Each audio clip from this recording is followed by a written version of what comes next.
আসসালামু আলাইকুম ভাইয়া, পুরা কি অবস্থা সবার? অনেকদিন পর তোমাদের সাথে দেখা ট্রিক্স বুস্টার আরও একটা পর্ব নিয়ে, তাই না? তো আমরা চেষ্টা করতেছি ট্রিক্স বুস্টারটাকে আরও বেশি যাতে তোমাদের সামনে গোছানোভাবে উপস্থাপন করা যায়। ইনশাআল্লাহ এই কয়েকদিনের মধ্যে পুরো বোটানি চ্যাপ বইটাকে আমরা ট্রিক্স বুস্টারের মাধ্যমে ছোট ছোট অংশে ছোট ছোট ভিডিওর মাধ্যমে তোমাদের সামনে উপস্থাপন করব। এখন এটা আসলে তোমার কেন দরকার? কারণ হচ্ছে যাতে তুমি এই ট্রিক্সগুলো কাজে লাগিয়ে অণুজীবের মতো ধর বিশাল একটা চ্যাপ্টার, কোষ রসায়ন অনেক বড় চ্যাপ্টার, তাই না? যে ভাই পড়তে গেলেই মনে হয় প্রতিটা লাইনেই মুখস্থ, আমি কীভাবে মাথায় রাখবো। এটার জন্যই আসলে তোমার ট্রিক্স বুস্টার। ধরো তোমার বেসিক তৈরি করার পর তোমার প্রধান চ্যালেঞ্জ থাকে বায়োলজিতে মনে রাখা। এই মনে রাখার দায়িত্বটাই তানিম ভাইয়া ট্রিক্স বুস্টার সিরিজের মাধ্যমে নিয়ে নিচ্ছে পুরোটাই, তাই না? তাহলে চলো আমরা শুরু করি। আমাদের প্রথমে কি আসে? ভাইরাস। তো অণুজীবের মধ্যে ভাইরাসের প্রথমে একটা দেখবা তোমাদের অনেকগুলো উদাহরণ দিয়ে একটা আকৃতি ভিত্তিতে ভাইরাসের শ্রেণীবিন্যাস এইটা আছে। তো চলো আমরা দেখি আকৃতি ভিত্তিতে শ্রেণীবিন্যাসটাকে আমরা খুবই ইজিলি সহজ করে কিভাবে মাথায় রাখতে পারি। আচ্ছা, তাহলে দেখো প্রথমটা হচ্ছে দণ্ডাকার বা রড শেপ ভাইরাস। এটা আমরা খেয়াল রাখবো হইলো এটিএম দিয়ে, এটিএম। তাহলে ভাইয়া টিতে কি? টিতে হচ্ছে টোবাকো মোজাইক ভাইরাস বা টিএমভি। আর এতে হলো অন্যান্য মোজাইক ভাইরাস। পাশাপাশি এখানে বইতে দেখবা একটা বলা আছে আলফা আলফা। আমি ভাষাটা না লিখে তোমাদের ইজি করার জন্য লিখলাম আলফা আলফা। তাহলে এতে আলফা আলফা মোজাইক ভাইরাস, টিতে হলো টোবাকো মোজাইক ভাইরাস। এমতে কি ভাইয়া? এমতে হচ্ছে মাউস ভাইরাস, মামস ভাইরাস। আচ্ছা, এখন আসি গোলাকার, মানে দেখতে গোল, ফুটবলের মতো গোল। তাহলে এটা কারা? এটা হচ্ছে দেখো পোলিও ভাইরাস, এখানে ওটা হবে polio virus, TIV virus, HIV, এবং তুমি মাথায় রাখবে এটা হলো ডেঙ্গু, ডেঙ্গু ভাইরাস এটার মধ্যে পড়ে। তাহলে আমরা এটা খেয়াল রাখবো কি দিয়ে? আমরা এটা খেয়াল রাখবো টিপিএইচডি বা তিনি পিএইচডি, ঠিক আছে? তাহলে তিনির টিতে আমরা খেয়াল রাখতে পারি, টিতে হলো টিআইভি বা টিপুলারিয়া ইডিসেন্স ভাইরাস। আচ্ছা, পিতে হলো পোলিও ভাইরাস, এইচতে এইচআইভি ভাইরাস, ডিতে ডেঙ্গু ভাইরাস। ওকে, এখন এটা কি তোমার ঘন কোণাকার বা বহু কোণাকার ভাইরাস, বহুকোণ বিশিষ্ট গঠন। তো এটাকে আমাদের বইতে বলা আছে কিউবিকাল আর পলিগোনাল। এখানে একটা সরি, সেটা হচ্ছে ব্যাকটেরিয়াফাস ভাইরাস না। এটার উদাহরণ হবে আমাদের, আমরা এটা খেয়াল রাখবো টেকনিকটা হচ্ছে হাভার কিউব, হাভার কিউব। কিউবতে খেয়াল রাখবো কিউবিকাল। তাহলে ভাই হাতে কি? হাতে খেয়াল রাখবো আমরা হারপিস এবং ভ্যাকসিনিয়া ভাইরাস।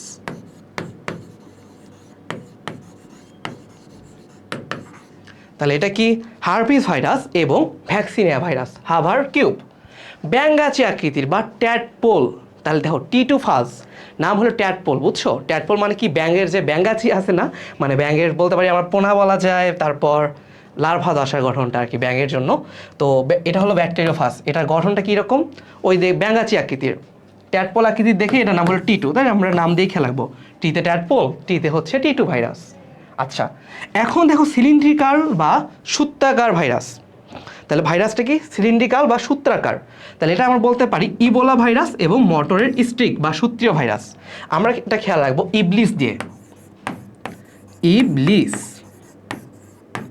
তাহলে ইবলিসের ইবতে হচ্ছে আমাদের ইবোলা ভাইরাস বা ইবলিতে, আর শতে হলো মটরের স্ট্রিক ভাইরাস। এরপর দেখো ভাইয়া, এটা হলো ডিম্বাকার বা ওভাল শেপড, ডিমের মতো গঠন, ইনফ্লুয়েঞ্জা ভাইরাস। এটা খেয়াল রাখবো ইঁদুরের ডিম,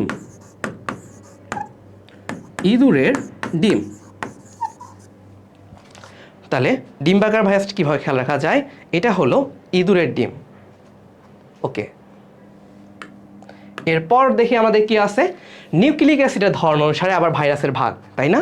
আচ্ছা, এটা হলো ডিএনএ আরএনএ। মাথায় রাখবো ডিএনএর উদাহরণ কিন্তু খুবই কম। তাহলে আমরা কি খেয়াল রাখবো? ডিএনএ ভাইরাসগুলোকে খেয়াল রাখবো। তাহলে ডিএনএর উদাহরণ যেহেতু কম, আমরা দেখি আমরা এই টেকনিকটা মাথায় রাখতে পারি কি না। সেটা হলো টিপুর ভাই টি2 ভ্যানিলা হতে ফ্রান্সে এলো। তাহলে আমরা কি খেয়াল রাখবো? টিপুর ভাই টি2 ভ্যানিলা হতে ফ্রান্সে এলো। তাহলে দেখো আমরা এটা কীভাবে খেয়াল রাখতে পারি? টিপুতে টিপুলারিয়া ইডিসেন্স ভাইরাস, সোজা কথা টিআইভি। ওকে, এটা আমরা খেলাবো, এগুলো কিন্তু ডিএনএ ভাইরাস, ঠিক আছে, নট আরএনএ। আচ্ছা, ভাইতে হচ্ছে ভ্যাকসিনিয়া, টিটুতে কি, এটা হলো টিটু ফাজি। আচ্ছা, ভ্যানিলাতে ভ্যারিওলা, তাহলে ভ্যাকসিনিয়াও আছে ভ্যারিওলাও আছে। হতে এতে আমরা খেলাবো হারপিস। এখন হারপিস আসলে দুইটা আছে, একটা হলো হারপিস জোস্টার আর একটা অ্যাডিনো হারপিস সিমপ্লেক্স। তাহলে হারপিস জোস্টারকে তুমি এটার মধ্যে খেয়াল রাখতে পারো, আর একটা অ্যাডিনো, মানে দেখো ফ্রান্সেরটা এটা হলো ব্যতিক্রম, এর জন্য আমাদের পড়তেই হবে একটা, সেটা হলো ফুলকপি মোজাইক ভাইরাস। মানে মোজাইক ভাইরাস মানে কিন্তু বলা যায় আরএনএ ভাইরাস, বাট এটা হলো ব্যতিক্রম, ফুলকপি মোজাইক ভাইরাস। আচ্ছা, এরপরে এলোতে হলো অ্যাডিনো হারপিস সিমপ্লেক্স ভাইরাস। তাহলে আমি শুধুমাত্র অ্যাডিনো লিখলাম, নামটা হচ্ছে অ্যাডিনো হারপিস সিমপ্লেক্স। তাহলে টিপুর ভাই টিটু ভ্যানিলা হতে ফ্রান্সে এলো, টিআইভি ভ্যাকসিনিয়া, টিটু ভ্যারিওলা, হতেতে হচ্ছে হারপিস, তারপর ফ্রান্সে হচ্ছে আমাদের ফুলকপি মোজাইক ভাইরাস, এলোতে হলো অ্যাডিনো ভাইরাস। আচ্ছা, তাহলে বাকি যা আছে ভাইয়া সবগুলা কি, এরা হচ্ছে আরএনএ ভাইরাস। তোমাকে যদি বলে corona virus, HIV, dengue, polio, what ever বইতে ধরো, এগুলোর মধ্যেই ডিএনএ ভাইরাসের উদাহরণ শেষ, বাকিগুলো সবই আরএনএ ভাইরাস। এখন একটা ভাইরাস হচ্ছে ইমার্জিং ভাইরাস, তাই না? ইমার্জিং ভাইরাসটা আমরা খেয়াল রাখবো নেশা করোনা দিয়ে, NESHA স্মল, এটা ছোট হাতের, নেশা করোনা। করোনাতে বুঝতেইছো নোভেল করোনা ভাইরাস। অ্যান্ড বাকিগুলো আমরা দেখি। দেখো, এনতে হলো নাইল ভাইরাস, ইতে ইবোলা ভাইরাস, এসতে হলো সার্স ভাইরাস, এইচতে হলো HIV ভাইরাস। ইমার্জিং ভাইরাস মানে কি ভাইয়া, যে ভাইরাসগুলো অন্য একটা প্রাণীর দেহে ছিল পরবর্তীতে মানুষের দেহে আসছে, এগুলোই হচ্ছে ইমার্জিং ভাইরাস। তাহলে করোনাতে তো বুঝতেইছো করোনা ভাইরাস। আচ্ছা, তাহলে আমাদের মোটামুটি আমরা বুঝলাম এগুলো হচ্ছে ইমার্জিং ভাইরাসের উদাহরণ, Nile, Ebola, SARS, HIV, corona. আমরা খেয়াল রাখবো নেশা করোনা দিয়ে। আচ্ছা, এখন আরেকটা ভাগ আসে ভিরিয়ন, ভিরয়েড, প্রিয়ন। এটা কি আমি খুব ইজি করে তোমাদের পড়াই দিচ্ছি। দেখো, সবার আগে তুমি যাও প্রিয়নে, কারণ কি আমার প্রিয় একটা জিনিস প্রিয়ন। প্রিয়নে দেখবা সবগুলাই তোমার প দিয়ে খেয়াল রাখা যায়। যেমন প্রিয়নের এখানে প আছে, কেবলমাত্র প্রোটিনই থাকে, কোনো নিউক্লিক অ্যাসিডই থাকে না। আবার এটা শুধুমাত্র প্রাণীর মধ্যে থাকে, তাহলে পতে প্রাণী, পতে প্রোটিন, পতে প্রিয়ন। নিউক্লিক অ্যাসিড কি প আছে? নাই, তাহলে এটা প্রিয়নের মধ্যেও নাই। আচ্ছা, প্রিয়ন পড়ার পর আমরা যাবো এখন ভিরিয়নের মধ্যে। দেখো, ভিরিয়নের মধ্যে দুইটা অংশ আছে, একটা অন আর একটা হলো ভিরি। তাহলে অন দিয়ে আমরা এটা খেয়াল রাখবো কী করে, প্রিয়নের অংশটাকে ক্যারি করে। আবার ভিরয়েড বা ভিরি কথার মধ্যে দেখো ভিরয়েডের বৈশিষ্ট্যটাকেও ক্যারি করে। এই জন্য এটার মধ্যে কী থাকে, ডিএনএও থাকতে পারে অথবা আরএনএও থাকতে পারে। তারপর প্রোটিনও উপস্থিত, এবং উদ্ভিদ প্রাণী উভয়ের দেহে এটা কি করে, তোমার সংক্রমণ ঘটাইতে পারে, তাই না, উদ্ভিদ আর প্রাণী উভয়ের মধ্যে। তার মানে ভিরিয়নের মধ্যে যেহেতু অন আছে, মানে প্রিয়নের অন আছে, আবার ভিরয়েডের ভিরি কথাটা আছে, এই জন্য ভিরিয়ন হচ্ছে একটা পূর্ণাঙ্গ ভাইরাস যেটা সংক্রমণক্ষম, একটা সংক্রমণ ঘটাতে পারে। তাহলে ভাই ভিরয়েড কি? ভিরয়েড হলো প্রিয়নের বৈশিষ্ট্যগুলা ভিরয়েডের মধ্যে নাই। বা তুমি বলতে পারো ভিরিয়ন থেকে যদি আমি প্রিয়নের বৈশিষ্ট্যকে বাদ দিই, অন যদি বাদ দেই, তাহলে যা থাকে সেটা হলো ভিরয়েড।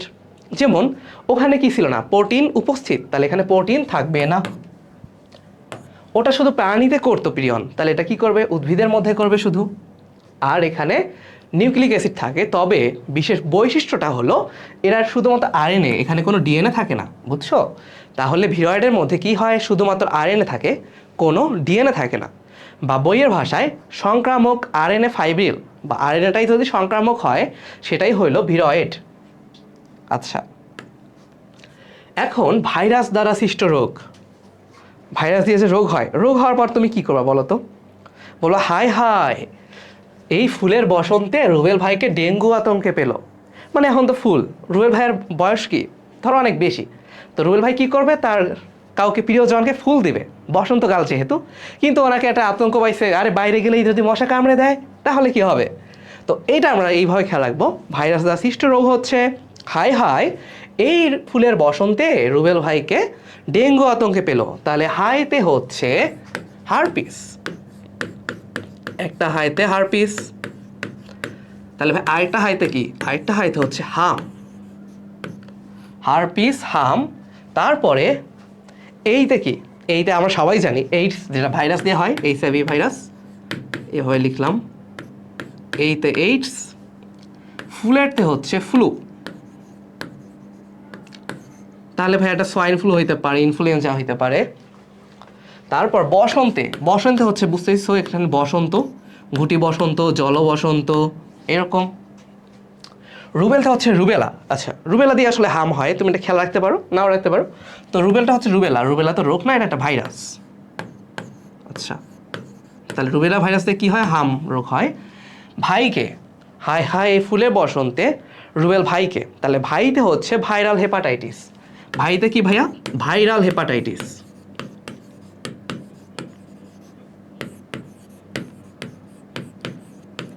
ভাইতে ভাইরাল হেপাটাইটিস।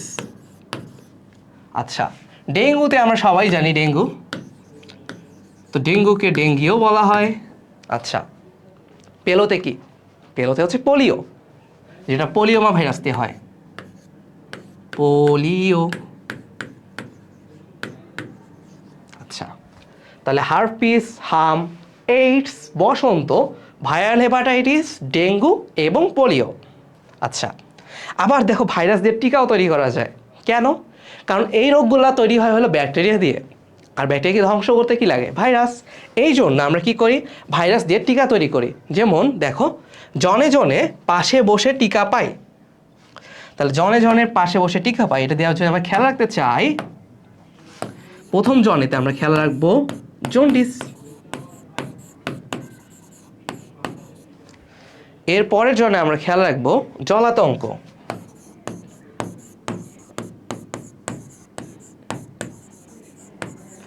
জন্ডিস, জলাতঙ্ক। পাশে, পাশেতে খেয়াল রাখবো প্লেগ, তাহলে বসেতে হবে অবশ্যই বসন্ত। তারপর টিকা তো টিকাই এখানে, আর পাইতে হচ্ছে পোলিও।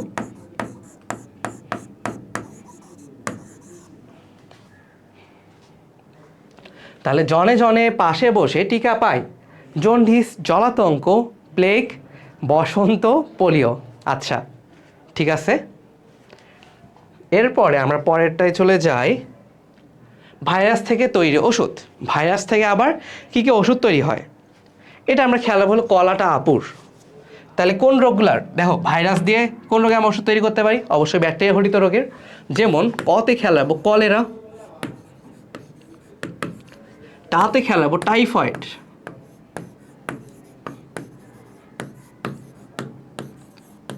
Cholera, typhoid. আতে খেয়াল রাখবো আমাশয়,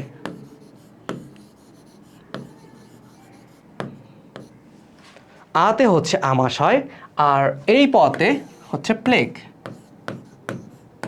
তাহলে কলেরা, টাইফয়েড, প্লেগ আর আমাশয়, কলাটা আপুর দিয়ে আমরা এগুলোকে খেয়াল রাখতে পারি। তাহলে এই ছিল আমাদের ভাইরাসে যত কিছু মুখস্থ করা লাগে সব কিছু এক ভিডিওতে। তো সবাই ভালো থেকো, পরের ভিডিওতে দেখা হচ্ছে।